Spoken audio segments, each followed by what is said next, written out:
dedicated a considerable amount of resources to this case. We had divers sure from did. New York. You That's brought right. in botanists who had never bet. testified in a criminal case before Yes. come to do this. That's right. Why did you focus so much on this case and put so many resources toward it? I'll tell you what, from the time I first became aware of this, when John Voss came over to my office and we knew about this missing person case, he sat down in my office, he and Alan Mitchell, and they told me the story. And I knew from that very, very beginning I was determined to do whatever it took to make sure that the defendant paid for this, that he was held responsible, held accountable for his actions. I was convinced from the very beginning, basically, that he was guilty of this crime. You know, I needed more evidence before I could file charges, but it seemed pretty clear to me, just based on his behavior after Munchie went quote unquote missing, that he was responsible for her death. After all, I mean, who goes and drives around for a whole day like he did on the 2 different trips, you know, and who lies, who tells such a huge significant lie like he did, where he said he turned around at Roachport and came back here. And then we had those human remains detection dogs that all alerted over there at the Lamine, and I was, heavily involved and very, very interested, and the police were involved, and there was a lot of communication about what was going on.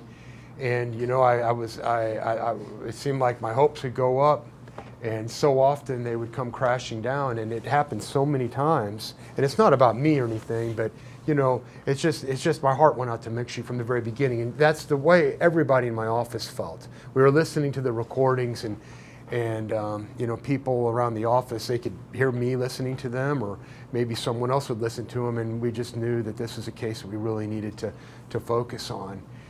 And you know, so I thought it was something that was very important for a lot of different reasons. I thought that this is a case where we had someone who was being just severely abused and gaslighted, without any doubt, and I think that maybe Munchie didn't really, I don't know for sure, but it doesn't seem like maybe she thought there was a way out. She was isolated. She was here from another country. I'm not sure that she was aware of the resources that organizations like True North or other support organizations have out there. And you know, I've thought a lot about this, and I thought, well, you know, what a horrible tragedy. But I do believe that Munchie, being as selfless and giving as she was as a person, she would be very happy, or if this type of this situation here could raise awareness, and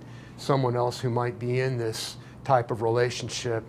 I think it's just very important for people, when you hear these threats, when you hear people threatening to kill, to do what you can to get away, you know, to do whatever you can to try to break free and be safe. And it's a lot easier said than done. It sure is.